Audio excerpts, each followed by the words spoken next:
Mustaqilligimizning 35 yillik to'yiga munosib tuhfa sifatida har bir go'sha yangicha qiyofa kasb etmoqda.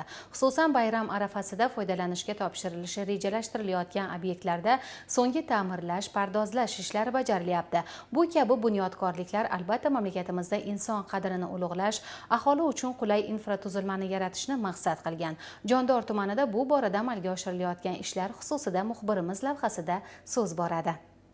O'zbekiston Respublikasi Prezidentining 2025-yil 27 dekabrdagi qaroriga muvofiq Jondor tumanida 2026-yilgi ijtimoiy va ishlab chiqarish infratuzilmasini rivojlantirish dasturi asosida 9 ta obyektda qurilish, ta'mirlash ishlari amalga oshirilmoqda. Shu bilan birga tashabbusli budjet dasturi doirasida 9 ta driver loyiha bo'yicha 2 ta obyektlarda qurilish ishlari jadal sur'atlarda davom etmoqda. Hududda yangi zamonaviy sud binosi qad rostlamoqda. Barcha islohotlar mustaqilligimizning 35 yilligi to'yi oldidan tuhfa sifatida ishga tushiriladi va bu jarayonlar aholini yashash sharoitini yaxshilash, uzog'ini yaqin qilish, shuningdek sifatli xizmat turlarini kengaytirishga xizmat qilishi aniq.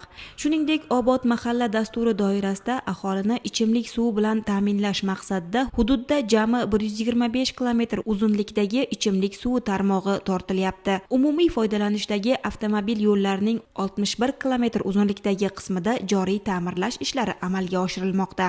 Prezidentimizning qarorlariga asosan mamlakatimizda mustaqilligimizning 35 yilligini nishonlash jarayonlari davom etmoqda. Tayyorgarlik ishlari olib borilmoqda. Bizning mahallamizda ham bu borada bir qator amaliy ishlar amalga oshirilmoqda. Ko'chalar tozalanmoqda, ariqlar tozalanmoqda.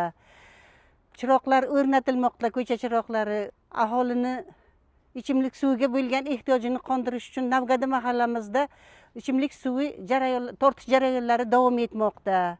Navgada mahallasining asosiy qismi ko'chalari asfaltlashtirilgan. Har bir xonadonning oldida obodonlashtirilgan, chiroyli qilib gullar ekilgan, daraxtlar ekilgan, daraxtlar budalgan, hammasi o'z o'rnida davom etyapti.